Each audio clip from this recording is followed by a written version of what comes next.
حمد و ثنا، بزرگی، بڑائی، تسبیح و تحلیل، عظمت و جلال اسے ایک اللہ وحدہ لا شریک کے لیے لائق اور زیبا ہے،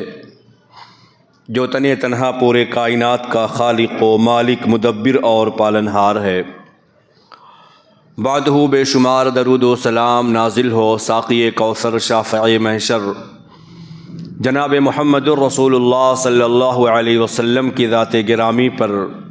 آپ کے آل، اصحاب اور آپ کی تمام ذریات پر، اللہم صلی علی محمد بارک وسلم۔ حاضرین جمعہ و عزیزان ملت اسلامیہ، بروز قیامت انسان کی کامیابی کا انحصار صرف دو چیزوں پر موقوف ہوگا۔ پہلی چیز ایمان ہے اور دوسری چیز عمل صالح ہے۔ یہ وہ دو بنیادی چیزیں ہیں جس کی وجہ سے بندہ اللہ رب العالمین کے ہاں کامیاب اور سرخرو ہو جائے گا، اور اس کے لیے باغ بہشت ہے، ہمیشگی کا گھر اس کا جنت ہوگا۔ اللہ رب العالمین نے قرآن میں اس بات کا وعدہ اہل ایمان سے کئی مقامات پر کیا ہے۔ رب العالمین ارشاد فرماتا ہے: والذین آمنوا وعملوا الصالحات اولئک اصحاب الجنہ ھم فیہا خالدون۔ جو لوگ ایمان لے آئے اور ایمان لانے کے بعد وہ عمل صالح کرتے رہے، نیکیاں کرتے رہے، اللہ رب العالمین کے احکامات کو بجا لاتے رہے، ایسے خوش نصیب لوگوں کے لیے جنت ہے، ہم فیہا خالدون، وہ لوگ اس میں ہمیشہ ہمیش رہیں گے۔ دوسری آیت کریمہ جو آپ حضرات کے سامنے پیش کی گئی ہے، وہ آیت کریمہ بہت ہی مشہور اور معروف ہے، اور میرا آپ لوگوں کے بارے میں حسن ظن اور امید ہے کہ آپ لوگ اس کو بحمد اللہ ہر جمعہ میں تلاوت کرتے ہوں گے، سورۃ الکہف کی تلاوت کرتے ہوں گے۔ رب العالمین نے فرمایا: ان الذین آمنوا وعملوا الصالحات کانت لہم جنات الفردوس، ان الذین آمنوا وعملوا الصالحات کانت لہم جنات الفردوس نزلا، کہ بے شک جو لوگ ایمان لے آئے اور عمل صالح وہ کرتے رہے، ان کی مہمانی کے لیے فردوس کے باغات ہیں۔ اللہ اکبر! یہ دو بنیادی چیزیں ہیں، اور اسی دونوں چیزوں پر ہر انسان کی، ہر ایمان والے کی کامیابی کا انحصار ہے۔ لیکن دیکھا یہ جاتا ہے کہ شیطان لعین جو انسان کا ازلی ابدی دشمن ہے، وہ انسان کو ہر طریقے سے انہی دونوں چیزوں سے دور کرنے کی کوشش کرتا ہے۔ انسان کو گمراہ کرنے کے لیے اس کے بہت سارے طریقے اور ہتھ کنڈے ہیں۔ پہلی کوشش تو اس کی یہی ہوتی ہے کہ ایک کلمہ پڑھنے والے کو، ایک مومن کو، ایک موحد کو وہ توحید سے دور کر دے اور اس کو شرک کے کام میں لگا دے۔ لیکن سامنے والا بندہ اگر مضبوط عقیدے کا متحمل ہے، توحید میں وہ کامل ہے، اس کا عقیدہ بہتر سے بہتر ہے، اور اس کے عقیدے کو خراب کرنے میں وہ ناکام ہوتا ہے، نامراد ہوتا ہے، تو اس کی دوسری کوشش یہ ہوتی ہے، ٹھیک ہے بندہ توحید پر قائم ہے، عمل صالح کو بجا لاتا ہے، لہذا اس کی دوسری کوشش یہ ہوتی ہے کہ میں اس کو اعمال کی شکل میں، نیکیوں کی شکل میں ہم اس کو بدعات میں لگا دیں، ہم اس کو بدعات اور خرافات میں لگا دیں، توہمات کے پیچھے میں اس کو لگا دوں تاکہ اس کی نیکیاں ضائع اور برباد ہو جائیں۔ کیونکہ بدعت یہ وہ عظیم گناہ ہے، یہ وہ چیز ہے کہ انسان کرنے والا کرتا رہتا ہے، اور وہ سوچتا یہ ہے کہ میرا یہ عمل خراب نہیں ہے، میرا یہ عمل کیسے خلاف سنت ہو سکتا ہے، یہ عمل تو بہتر عمل ہے، یہ خیر کا عمل ہے، وہ یہ گمان کرتا ہے۔ وَأَنَّهُمْ يُحْسِنُونَ صُنْعًا، اس کا گمان اور عقیدہ یہ ہوتا ہے کہ ہم جو بھی کام کر رہے ہیں یہ بہتر ہے اور کار خیر ہے، لہذا وہ بدعات میں لگ جاتا ہے۔ لیکن شیطان بسا اوقات دیکھتا ہے کہ بندہ توحید میں کامل ہے، سنت پر جمع ہوا ہے، سنت پر قائم اور دائم ہے، تو وہ ایسے لوگوں کے لیے، سنت پر قائم رہنے والوں کے لیے، ایمان اور توحید پر قائم رہنے والوں کے لیے اس کا ایک ہتھ کنڈا یہ ہوتا ہے کہ وہ اس کو حرام کام میں لگا دیتا ہے۔ ٹھیک ہے بندہ مومن ہے، اعمال صالحہ کر رہا ہے، روزہ اور نماز کا وہ پابند ہے، صوم و صلات کی پابندی وہ کر رہا ہے، لیکن وہ اس کو رشوت میں، سود میں، حرام کاموں میں لگا دیتا ہے، اور اس طریقے سے بندے کی وہ نیکیوں کو ضائع کرتا رہتا ہے، بندے کی نیکیاں اس کی خراب ہوتی رہتی ہیں، کیونکہ بندہ نماز پڑھ رہا ہے، روزہ رکھ رہا ہے، توحید پر قائم ہے، اعمال صالحہ کو وہ کر رہا ہے، لیکن اسی کے ساتھ ساتھ شیطانی ہتھ کنڈے کا وہ شکار ہو گیا۔ اب وہ توحید پر قائم رہتے ہوئے، نماز روزے کا اہتمام کرتے ہوئے حرام کام کا بھی ارتکاب کرتا رہتا ہے، سود ہے، رشوت ہے اور طرح طرح کے برے کام ہے جس کے پیچھے اپنے آپ کو وہ لگا دیتا ہے، جس کی وجہ سے اس کی نیکیاں اس کے پاس اکٹھا اور جمع نہیں ہو پاتی ہیں۔ اور شیطانی ہتھ کنڈا یہ بھی ہے کہ وہ شیطان بسا اوقات کبھی کبھی اہل ایمان کو، اعمال صالحہ کرنے والوں کو، ان کو ریاکاری، ریا اور نمود اور شہرت کے پیچھے لگا دیتا ہے، وہ اسی میں مست اور مگن رہتے ہیں اور اس کی نیکی ضائع اور برباد ہوتی رہتی ہے۔ اگر وہ اس میں بھی ناکام ہوتا ہے تو اس کو فرائض اور واجبات سے دور کر کے اس کو مستحبات اور مباح چیزوں میں لگا دیتا ہے۔ بہت سارے ایسے بھائی آپ کو مل جائیں گے، ان کے اوپر قرض ہے اور قرضے کا ادا کرنا واجب ہے، فرض عین ہے، لیکن قرضے کو ادائیگی کے بارے میں کبھی وہ نہیں سوچتے ہیں، لیکن وہ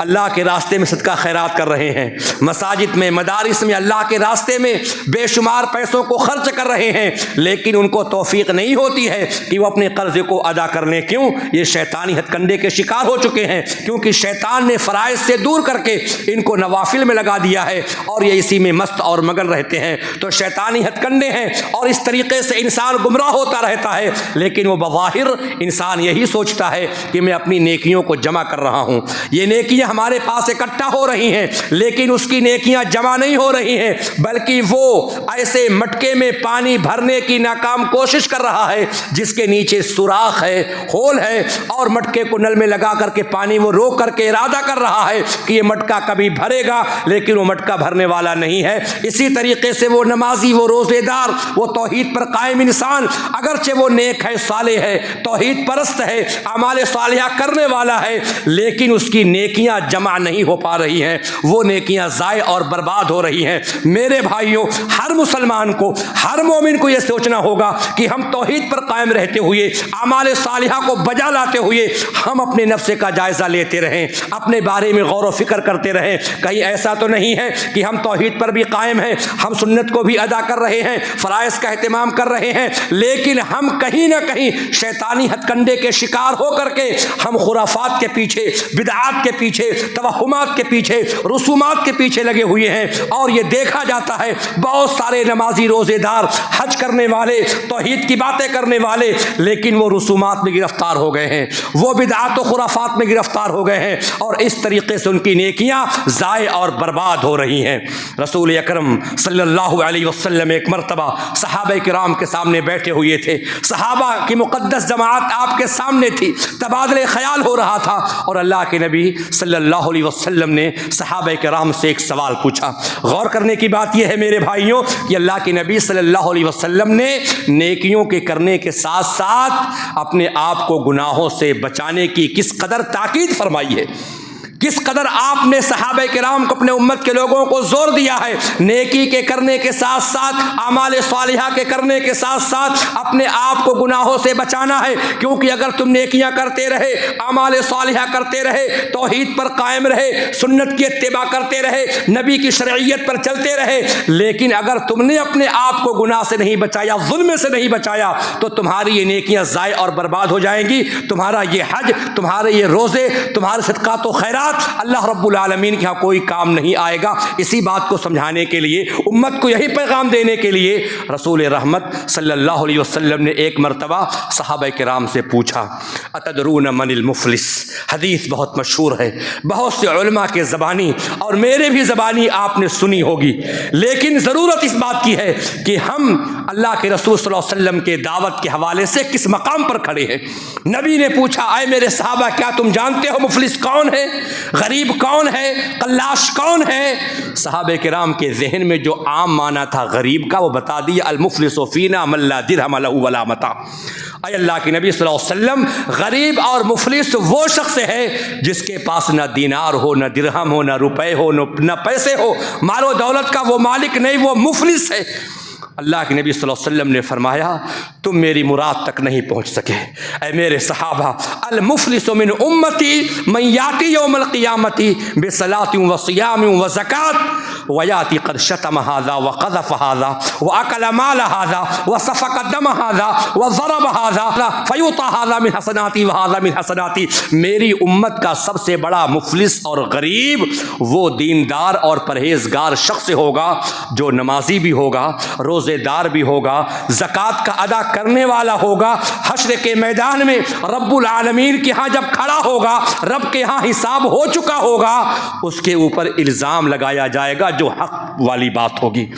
کہا جائے گا ویاتی قد شتم ھذا، ٹھیک ہے روزے دار ہے، نمازی ہے، صوم و صلات کا پابند ہے، لیکن اللہ رب العالمین کے حضور میں اس کی شکایت لگائی جائے گی اور کہا جائے گا اے اللہ اس نے مجھ کو گالی دی ہے۔ دوسرا شخص آئے گا اور وہ کہے گا وقذف ھذا، اس نے میرے اوپر تہمت لگائی ہے، جھوٹے الزامات میرے اوپر عائد کر کے، مجھ کو ناجائز مقدمات میں پھنسا کر کے مجھ کو گرفتار کروا دیا گیا تھا۔ تیسرا شخص آئے گا اور کہے گا اکل مال ھذا، اے اللہ تیرا انصاف اگرچہ ہو چکا ہے، تیرے دربار سے فیصلہ ہو چکا ہے کہ یہ نمازی روزے دار جنت کا مستحق ہے، فرشتوں کو بتا دیا جا چکا ہے اس کو جنت میں لے جاؤ، لیکن اے اللہ وہ اکل مال ھذا، اس شخص نے میرا مال غبن کر کے کھا لیا تھا، میرے زمین پر میرے ظرف پہ قبضہ جما لیا تھا، وَأَكَلَ مَالَ هَذَا وَسَفَكَ دَمَ هَذَا، اگر وہ قاتل ہوگا، خوریزی کرنے والا ہوگا، خون کا بہانے والا ہوگا، تو وہ مقتول بھی آئے گا اور کہے گا اے میرے اللہ اس سے پوچھ، اس نے میرا قتل کیا ہے، میرا خون بہایا ہے، وَسَفَكَ دَمَ هَذَا وَضَرَبَ هَذَا، اگر اس نے کسی کو تماچے مارے ہوں گے، کسی پر ظلم کیا ہوگا، وہ مظلوم بھی آئے گا فریاد لے کر کے، چنانچہ وہاں پر اس جنتی کو روکا جائے گا اور اللہ رب العالمین کے یہاں سے اعلان ہوگا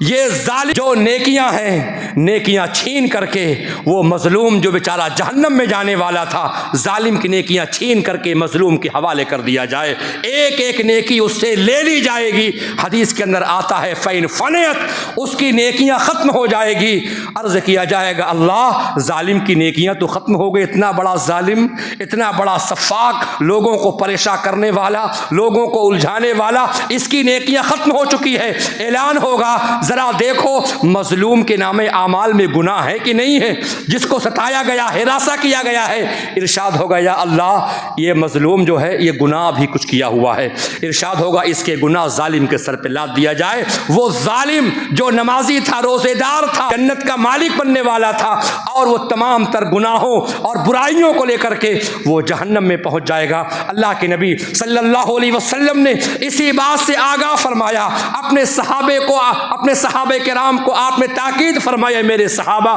نیکی کے کرنے کے ساتھ ساتھ، اعمال صالحہ کرنے کے ساتھ ساتھ اپنے آپ کو گناہوں سے بچانا بہت ہی ضروری ہے، کیونکہ یہ نیکیاں ختم ہو جائیں گی، یہ نیکیاں چھین لی جائیں گی۔ چنانچہ ابو داؤد شریف کی روایت ہمیں یاد آتی ہے، اگرچہ روایت بڑی مشہور و معروف ہے، اللہ کے نبی صلی اللہ علیہ وسلم کے خادم خاص حضرت ثوبان بیان فرماتے ہیں کہ اللہ کے نبی صلی اللہ علیہ وسلم نے ایک مرتبہ ارشاد فرمایا لَعَلَمَنَّ قَوَامًا مِّنْ أُمَّتِي يَأْتُونَ يَوْمَ الْقِيَامَةِ بِحَسَنَاتٍ أَمْثَالِ جِبَالِ التِّحَامَةِ، اے میرے امت کے لوگوں، میں اپنے امت کے ان لوگوں کو پہچان رہا ہوں، اے میرے صحابہ میں اپنے امت کے ان لوگوں کو پہچان رہا ہوں بروز قیامت جو تہامہ پہاڑ کے برابر نیکیاں لے کر کے آئیں گے۔ اللہ اکبر، کسی چیز کی کمی نہیں ہوگی، وہ نمازی بھی ہوں گے، روزے دار بھی ہوں گے، توحید کے مالک ہوں گے، توحید اور کتاب و سنت کے وہ علمبردار ہوں گے۔ اللہ اکبر، کیا معاملہ ان کے ساتھ ہوگا؟ نبی فرماتے ہیں فَيَجْعَلُهُ اللَّهُ هَبَاءً مَنْثُورًا، اللہ رب العالمین ان کی نیکیوں کو ضائع اور برباد کر دے گا۔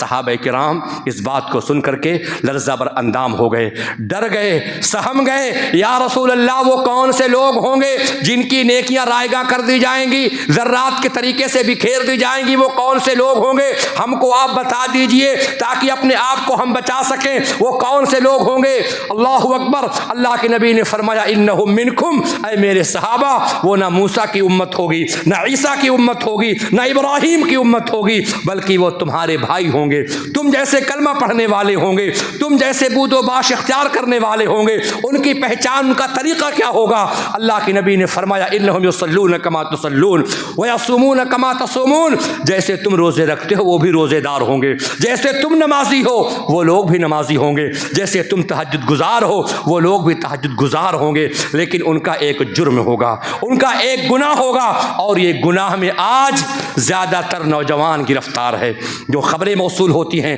جو اطلاعات ہم تک آتی ہیں، اللہ کے نبی صلی اللہ علیہ وسلم نے فرمایا یہ وہ عظیم گناہ ہوگا کہ ایک شخص لوگوں کے سامنے جلوت میں بظاہر بڑا اچھا مسلمان، متقی، پرہیزگار اور صوم و صلاۃ کا پابند ہوتا ہے، لیکن جب وہ تنہائی میں ہوتا ہے، خلوت میں ہوتا ہے، تو وہ بڑے بڑے گناہوں کا ارتکاب کرتا ہے۔ وَلَٰكِنَّهُمْ أَقْوَامٌ إِذَا خَلَوْا بِمَحَارِمِ اللَّهِ انتهكوها، یہ وہ لوگ ہیں، یہ وہ صوم و صلاۃ کے پابند لوگ ہیں، جب تنہائی میں ہوتے ہیں، اکیلے میں ہوتے ہیں، خلوت میں ہوتے ہیں، تو یہ لوگ اللہ رب العالمین کی حرام کردہ چیزوں کو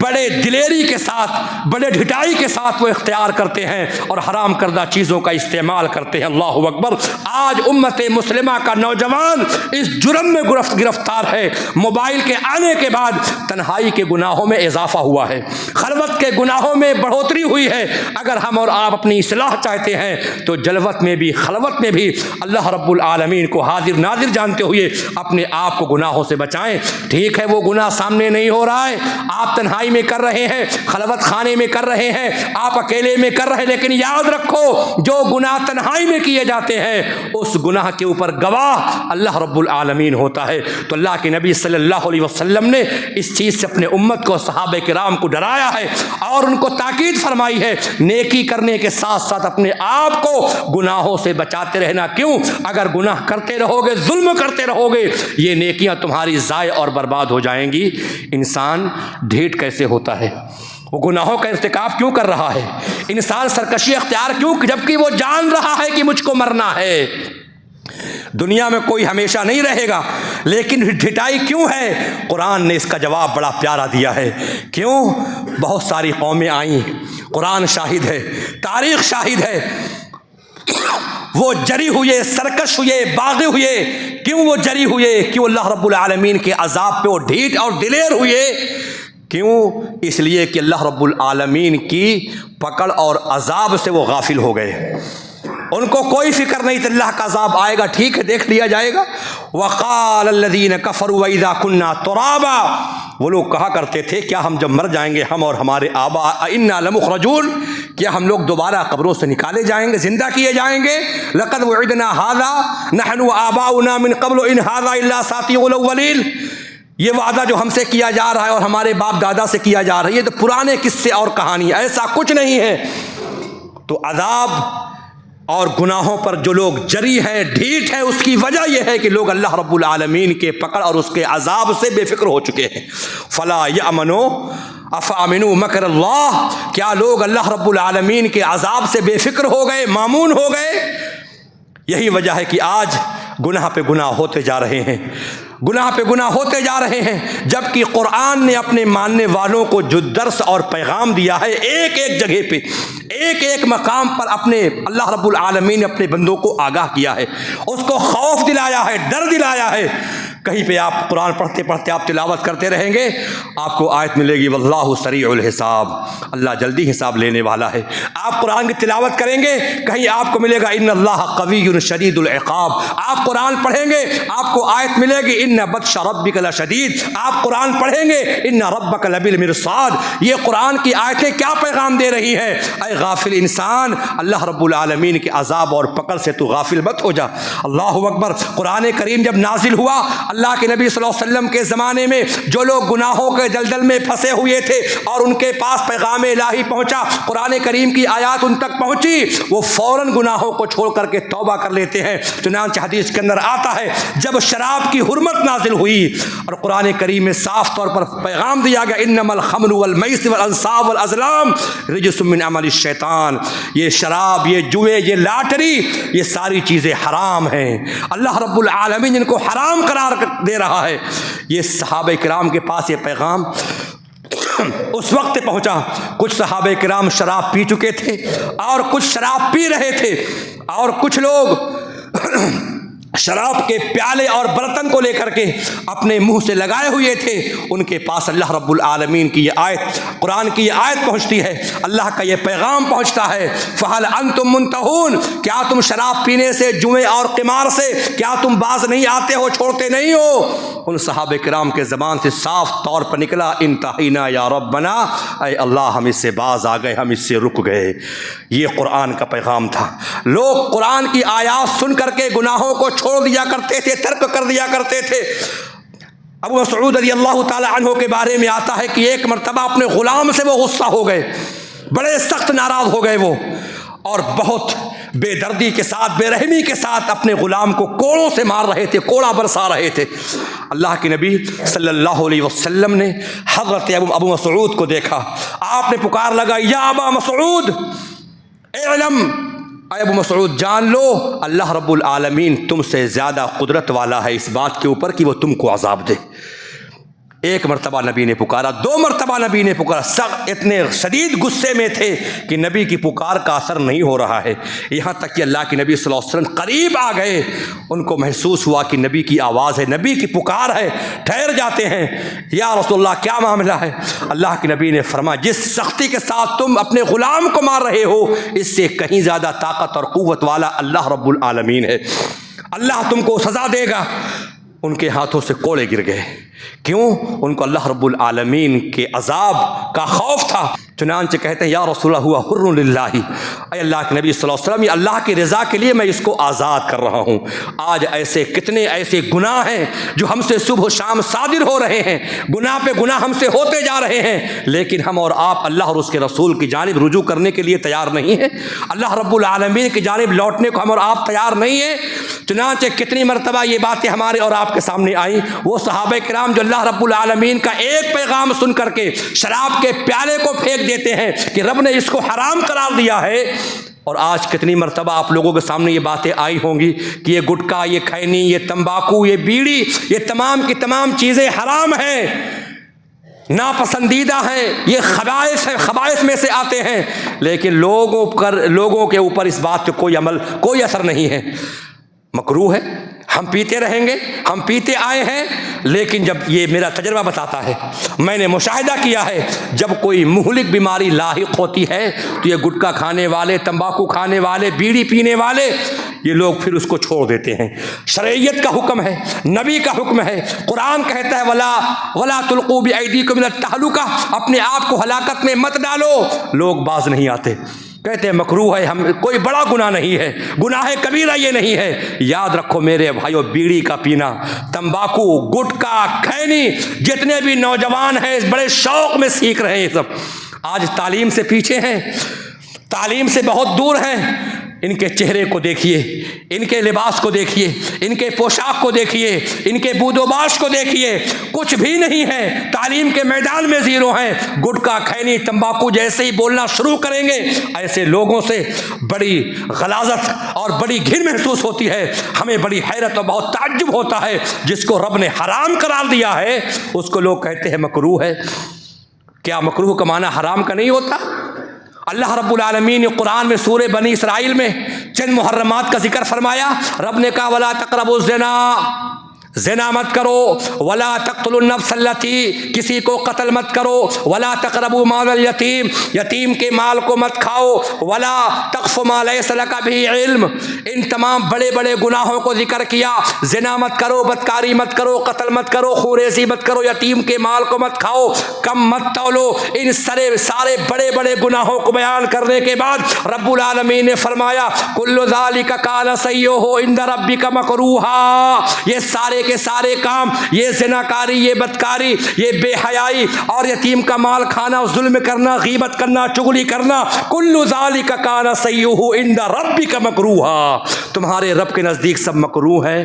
تو مکروہ کا معنی کیا ہوا؟ یہ سارے کام ہلکے ہیں، زنا کرنا ہلکا ہے، قتل کرنا ہلکا گناہ ہے، کسی کے مال کو غبن کر لینا ہلکا گناہ ہے۔ یاد رکھو میرے بھائیوں، قرآن کے اندر، حدیث کے اندر جب لفظ مکروہ آتا ہے اس کا معنی حرام ہے، اس کا معنی حرام ہے، ناجائز ہے وہ چیز، تو ہم اور آپ مکروہ کہہ کر کے جو گٹکا کھینی تمباکو کھا رہے ہیں، یہ مت سمجھنا کہ یہ مکروہ ہے، بلکہ یہ غلیظ ہے، گندا ہے، یہ خبیث ہے۔ تعجب ہوتا ہے مجھ کو ان مسلمانوں پر، بیڑی تمباکو کھینی منشیات کا استعمال کر کے وضو کر کے مسجد میں چلے آتے ہیں اور کھڑے ہو گئے۔ اور اللہ کے نبی صلی اللہ علیہ وسلم نے کیا فرمایا؟ کوئی بھی مسلمان، کوئی بھی ایمان والا شخص کچی لہسن کچی پیاز کھا کر کے میری مسجد میں وہ نہ آئے،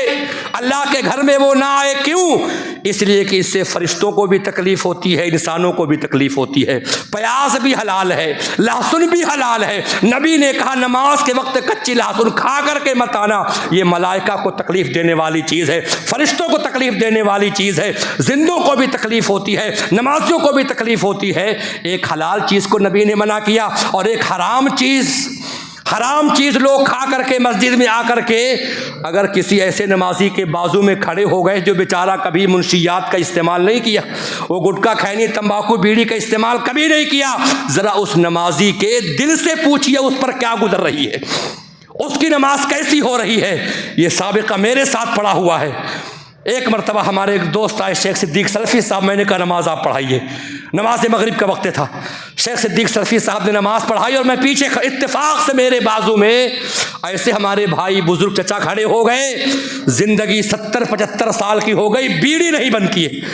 واللہ رکوع میں جاؤں تب تکلیف، سجدے میں جاؤں تب تکلیف، کتنی جلدی نماز مکمل ہو میں دور جا کر کے بھاگ جاؤں ان سے۔ بہت افسوس کی بات ہے میرے بھائیوں، یہ پینے والے کو منشیات تمباکو گٹکا کھینی کھانے والوں کا احساس نہیں ہوتا، لیکن ذرا اس سے پوچھو جو کبھی استعمال نہ کہ اس پر کیا گزر رہی ہے۔ نبی نے فرمایا تھا نا کہ کچی لہسن کھا کے مت آنا، یہاں لوگ حرام کھا کر کے آ کر کے وضو خانے میں اگل دیتے ہیں، گندگی گند پھیلا جاتے ہیں۔ نبی کریم صلی اللہ علیہ وسلم نے فرمایا میں نے اپنے امت کے اجر اور ثواب کو دیکھا شب معراج میں کہ میرے امت کا ایک مسلمان مسجد میں داخل ہوا تو ایک تنکا مسجد میں پڑا ہوا تھا، تنکے کو اٹھا کر کے جیب میں رکھ لیا کہ باہر نکلوں گا تو اس کو میں پھینک دوں گا۔ اللہ کے نبی فرماتے ہیں میرے اوپر میرے امت کا اس کا اجر اور ثواب پیش کیا گیا۔ یہ اجر اور ثواب ہے مسجد کو پاک اور صاف رکھنے کا۔ تو یاد رکھو ما اسکرا کثیرہ فقلیلہ حرام، یہ مت کہہ دینا کہ ہم کو تو نشہ نہیں آتا، لیکن اللہ کے نبی فرماتے ہیں اگر تم کو اس کے نشے کے بارے میں شبہ ہے، تمباکو کے نشے کے بارے میں، کھینی گٹکا اس کے نشے کے بعد تم کو اگر شبہ ہے ما اسکرا کثیرہ، تو زیادہ کھا کر کے دیکھ لینا، اتنا بھی کھاتے ہو اتنا کھا لیجئے، ایک پلیٹ بھر کر کے تمباکو کھا لیجئے، کھینی کھا لیجئے، ما اسکرا کثیرہ، زیادہ کھا کر کے دیکھ لو جتنا کھانا کھاتے ہو، اگر نشہ آ جائے تو نبی کہتے ہیں فقلیلہ، اس کا قلیل، ایک پتی ایک دانہ بھی اس کا حرام ہے۔ یہ قرآن کا حکم ہے، حدیث کا حکم ہے، شریعت کا حکم ہے۔ کتنے نوجوان اس کو چھوڑیں گے، کتنے لوگ ترک کریں گے؟ قال اللہ قال رسول کی بات پر وہ آئیں گے۔ اللہ تعالی ہمیں اور آپ کو نیکی کرنے کے ساتھ ساتھ گناہوں سے بچنے والا بنا دے،